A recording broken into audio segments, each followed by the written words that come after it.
Hey y'all, Pastor Jeremy here. A few years ago, I was serving as the youth minister at a Presbyterian church in Atlanta, and it was the beginning of the summer, and we were having a lock-in, as was their tradition. And part of the tradition of the beginning of summer lock-in was this was the sixth graders' first time to be incorporated into the group. These fifth graders had all of their own programming and things, but now it was time for them to rise into middle school and join the youth group. And so we'd go out in our bus and we'd pick them up and we'd bring them back to the church and we'd start this lock-in, this long bonding experience with all these kids. And I came up with a game that I thought would be a fun way to get to know you. In this big room full of teenagers, everyone got something like a half sheet of paper, and we had lots of markers and colors and pencils, and you were supposed to take these materials and draw your essence on a piece of paper. Not to use your name, but to represent yourself there. So, and then we would shuffle those, and one of our leaders would hold it up, and we'd all have to guess who it was. And I thought this was a really great idea. And so some people drew the logos of their favorite shows, or some people drew their favorite animals, or I think I drew a guitar and a cross. Some people got more next level creative with it and drew colors and shapes that they felt connected with them. And then we got to the last one, and we're like, oh, we all know who that is because it's going to be the last card. There's only one person left in the room, and it's one of the sixth graders.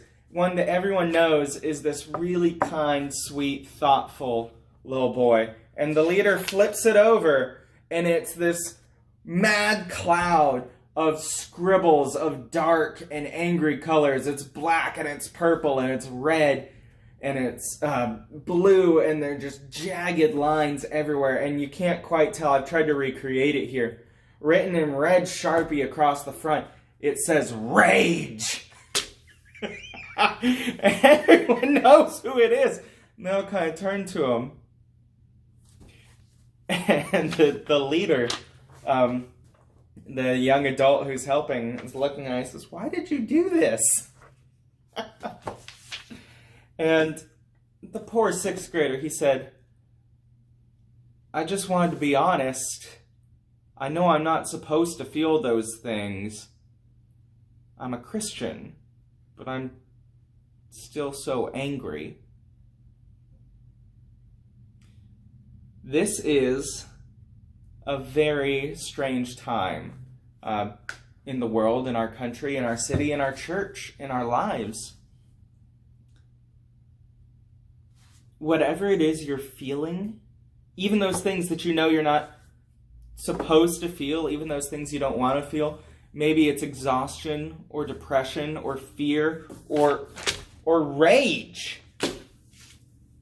You're allowed to feel those things. There are not unchristian experiences for those who have been made new in Christ. What you do with those raw emotions is what matters. Find ways this week to share how you're feeling, to connect with people around you, to not allow yourself to be isolated. Find ways to take whatever you're feeling, even if it's hurt, even if it's fear, if it's loneliness, if it's anger, and offer that to God. What do I mean? Channel it. Make something. Journal. Pray.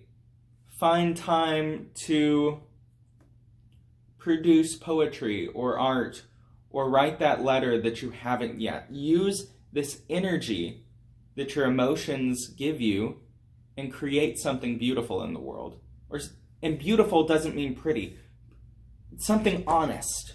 What we don't need right now is more fluffy religious language, is more syrupy, sweet optimism, or noble lies. What we need right now is a community of honest believers following Jesus together, no matter what that looks like. If you need someone to talk to, I'm here for you. Your deacons are here. Pastor Jim is in his office right now, even though Friday is his day off. Part of the reason that we live in community is because we need each other. You have my permission to feel whatever it is you're feeling today, as long as you do something with it. Something honest, something good, and that you don't experience it alone. I love you and I miss you. Grace and peace, friends.